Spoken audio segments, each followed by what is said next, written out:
Olá, meus queridos. Tudo bem? Meu nome é Sônia. Eu moro aqui na Alemanha, sou alemã, mas eu falo a tua língua. Eu queria hoje compartilhar com vocês algo que eu vi no movimento cristão esse movimento se chama Last Reformation. Ou seja, tem um site que se chama www.thelastreformation.com.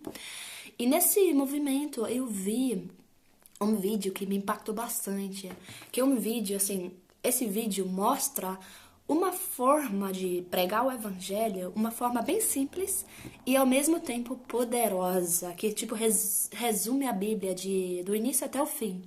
E assim, é uma maneira tão fácil de entender que todo mundo entende mesmo e assim pode passar essa maneira de pregar o evangelho para o próximo, para fazer discípulos, porque todos nós somos chamados para fazer verdadeiros discípulos de Jesus Cristo. Bom, vamos lá? Vamos começar com um joguinho. Eu creio que todos vocês conhecem o jogo xadrez, que se chama em português, não é? Ou seja, tem os dois partidos. Peraí, tem o outro e tem o meu aqui, né? E cada um dá um passinho, não é assim? Tipo, eu não entendo muito bem, mas vamos lá. Eu começo aqui, faço um passinho pra frente, agora o outro dá um passinho pra frente, agora é minha vez, agora é o outro de novo, agora é minha vez. E assim vai, assim, um faz um passo, depois o outro dá outro passo, não é? Agora, o que acontece se eu quero muito dar dois passos ao mesmo tempo? Eu posso fazer isso? Se eu quero muito mesmo, eu posso ter permissão dentro das regras de xadrez para fazer isso? Tipo, dar um passo e logo depois dar outro passo? Não posso fazer isso. E é bem assim com Deus, é a mesma coisa. Deus viu que o mundo tava um caos e ainda é. E ele mandou o seu Filho Jesus Cristo para esse mundo para nos salvar dos pecados. Ou seja, Deus deu um passo. Agora é minha vez de reagir. É minha vez de fazer um passo para frente. Ou seja, ele já mandou Jesus. Agora é minha vez de responder nesse jogo, que na verdade não é jogo. Com o quê? É a minha vez de responder com arrependimento. Deus mandou Jesus.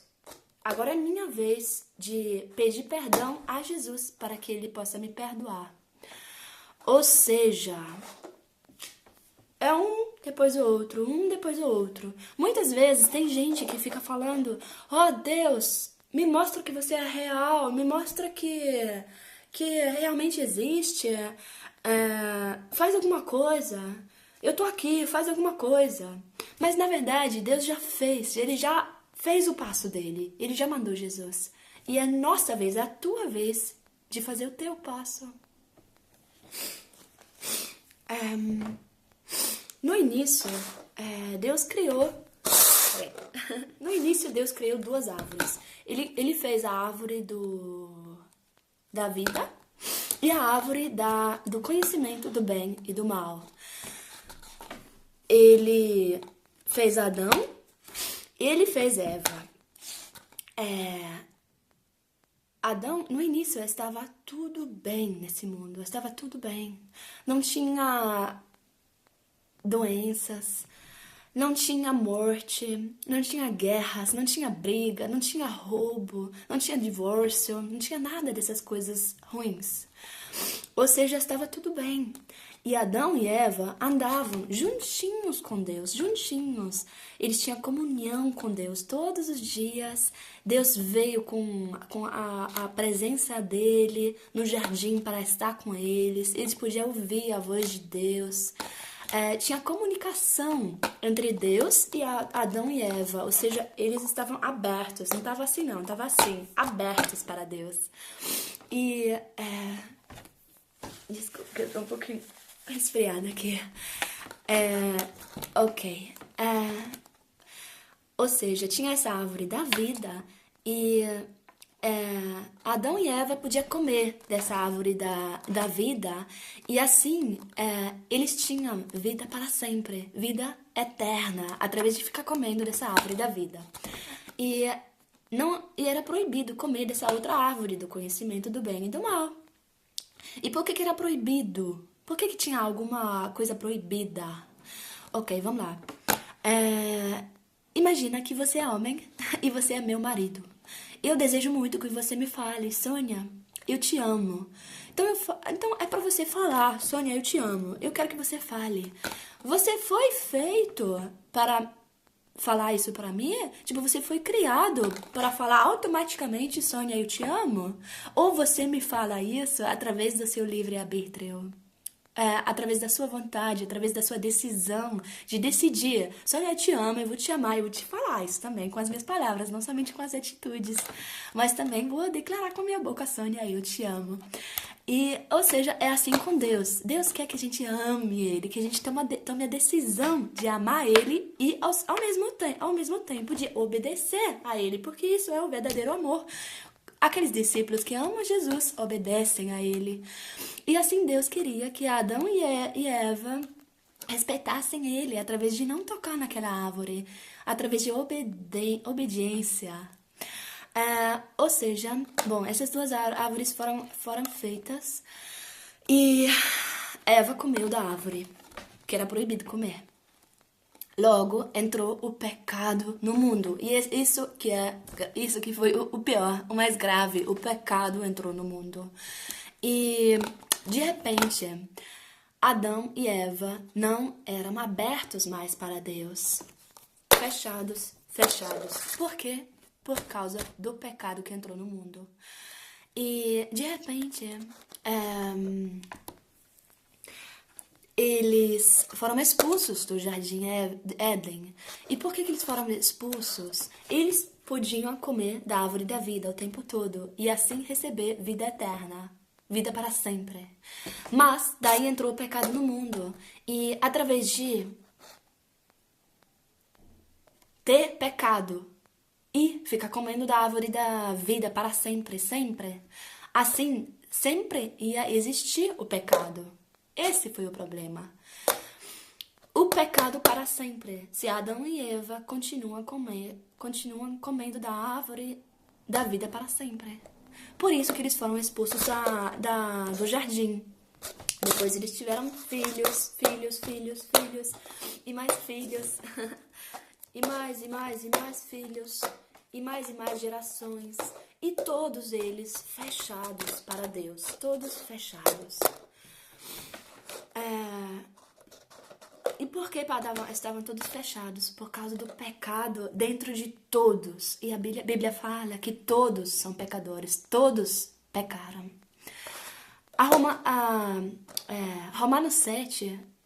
Romanos capítulo 7, fala sobre a lei do pecado. Ou seja, o apóstolo Paulo fala que ele fala que antes de converter, antes de receber a vida verdadeira de Cristo dentro dele, ele já não queria pecar, mas ele meio que era obrigado a pecar por causa da natureza pecaminosa que todos nós temos.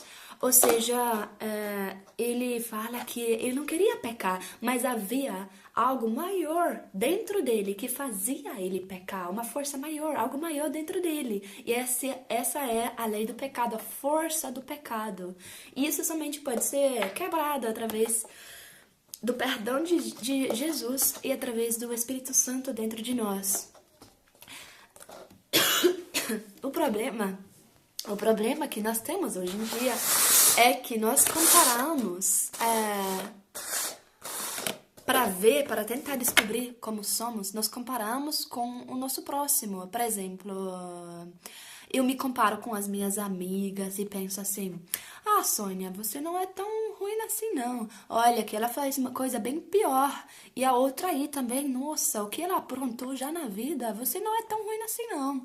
Mas o problema é que a gente não deveria nos comparar com outras pessoas ao nosso redor ou outra gente. Nós deveríamos nos comparar com Deus, que é santo. Olha, o que acontece se você mente para o seu filho ou a sua filha? Qual a consequência? Tem alguma consequência pesada, grave? Não, porque a sua filha, o seu filho, provavelmente não tem muita autoridade para que possa ter uma consequência assim bem ruim para você mesmo. Mas o que acontece se você mente para o seu esposo ou para a sua esposa? Isso pode acabar em divórcio. Tem muito matrimônio, muito casamento que acaba em divórcio por causa de mentiras.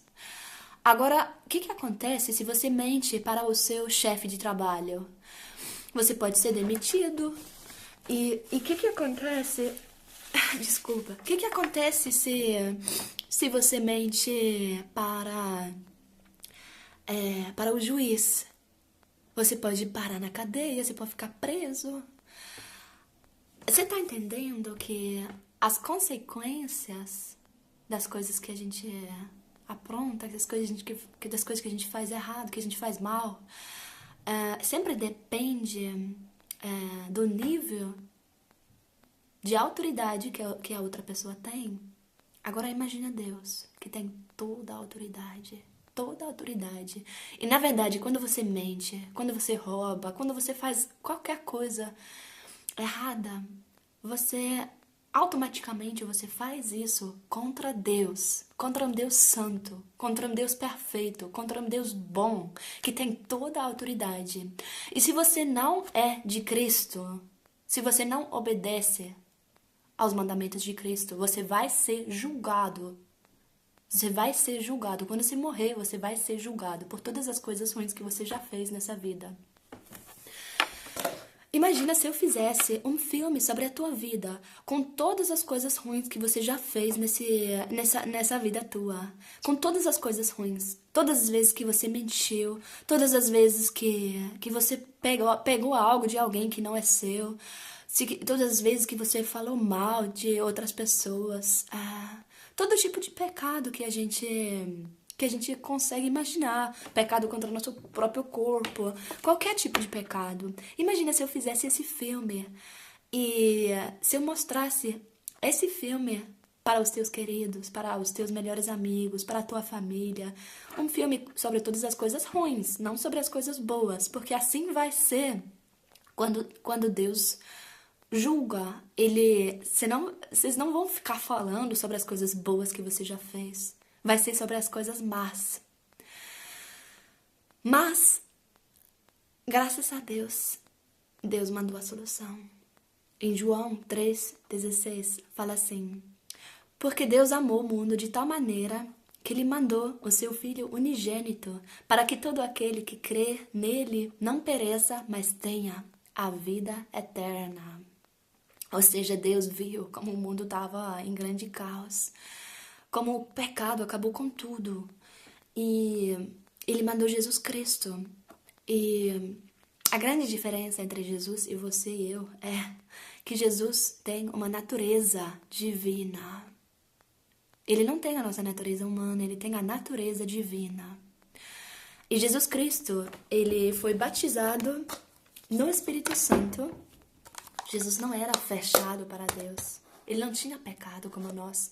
Ele era aberto para Deus. Ele foi batizado no Espírito Santo. E ele ministrava nessa terra. Ele andava nessa terra. Ele curava as pessoas doentes. Ele ensinava, ele pregava, ele expulsava demônios. Ele fazia muitas coisas mais. E logo ele morreu. E depois ele ressuscitou. Ele foi no inferno. Ele saiu do inferno. E por que ele saiu do inferno? Porque o inferno não tinha direito de segurar ele lá dentro, porque Jesus não tinha pecado. Logo depois ele subiu no céu e sentou à direita de Deus. E ele está vivo hoje. Ou seja, o que é ser um discípulo? O que é um cristão? O que significa ser um cristão? Ser um cristão significa ser um discípulo de Jesus Cristo. E um discípulo de Jesus é uma pessoa que aprende com seu mestre. É uma pessoa que reconhece o seu pecado, ou reconhece que é pecador e pede perdão a Deus, pede perdão por todas as coisas ruins que já fez na vida e pede perdão a Jesus. Recebe perdão de Jesus e se arrepende. E se arrepender significa que a gente vira as costas para o pecado e foca em Jesus. Olha para Jesus e não faz mais aquilo que fazia antigamente, porque agora entende que é errado, que é pecado. Ou seja, vira as costas para o pecado e olha para Jesus e somente faz as coisas que agrada a Deus. E quando você se arrepende, a promessa é que você recebe um novo coração. E esse novo coração é cheio de nova vida. E de repente você é capaz de viver essa nova vida, de lutar contra o pecado, de dizer não ao pecado, de odiar o pecado, através dessa nova vida. Porque de repente o Espírito Santo habita em você e te capacita a viver uma vida santa.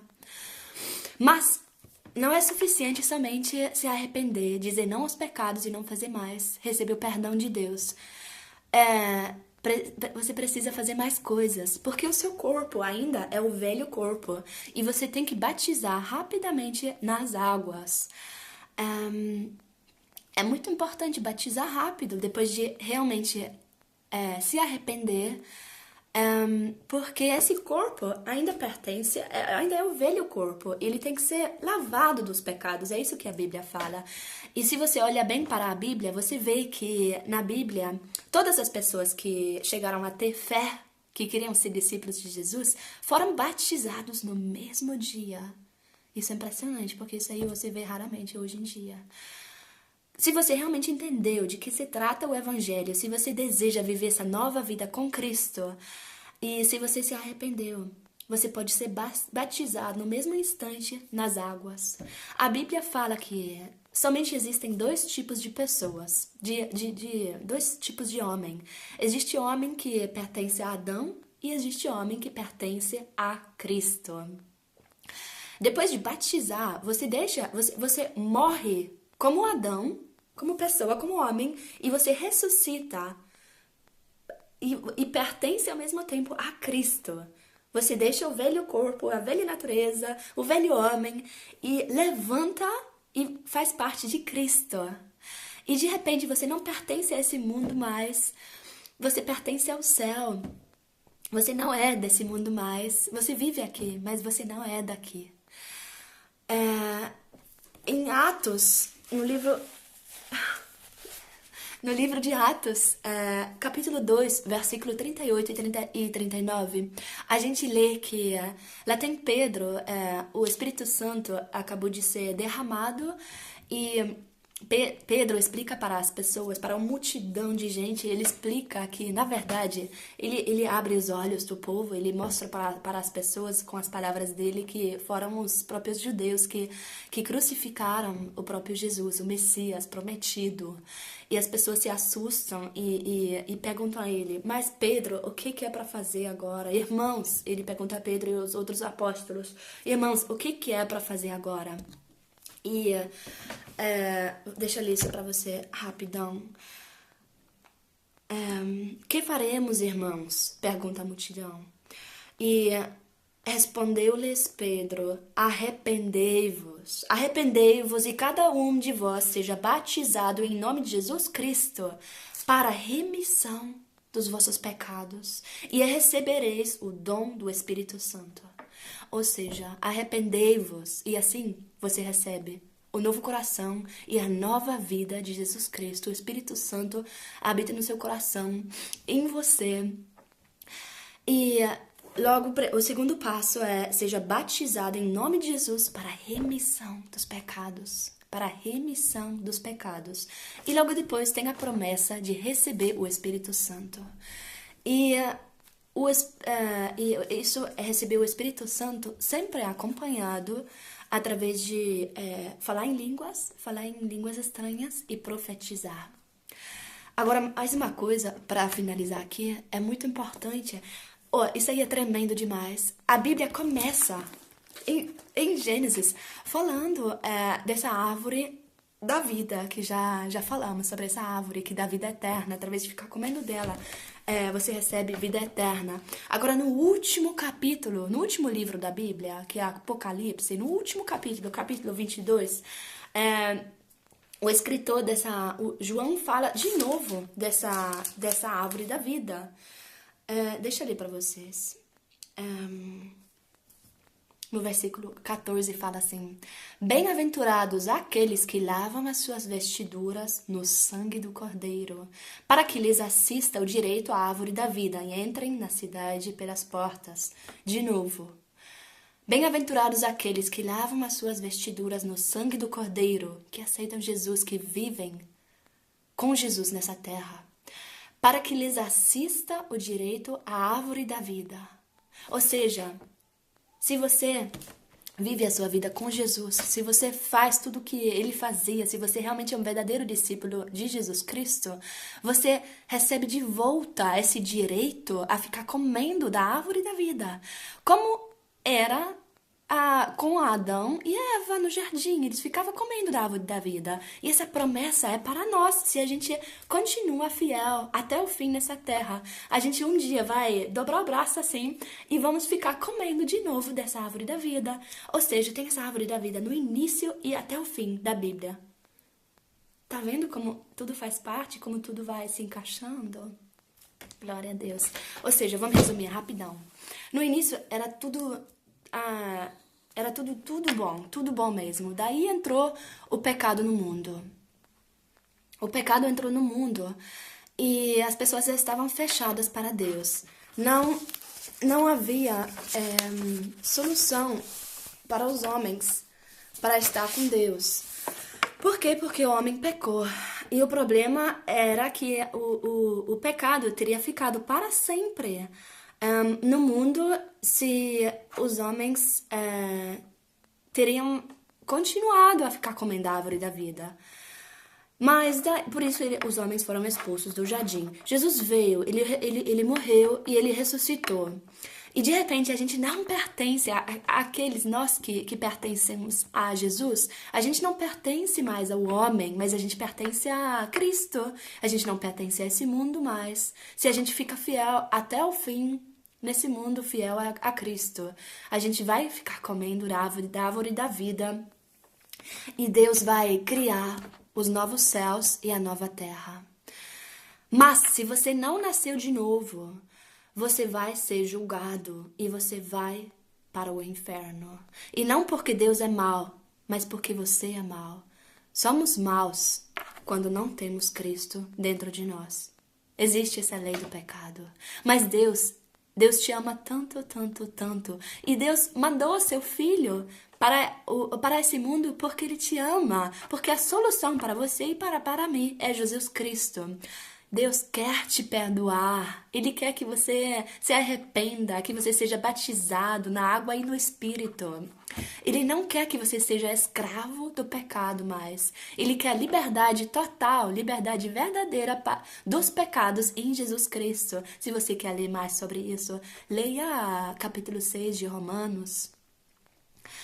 E de repente, através de se arrepender, ser batizado no Espírito e na água e no Espírito Santo, você pode viver aquela vida que Deus tem para ti. E você vai fazer tudo o que Jesus fazia. Deus te abençoe.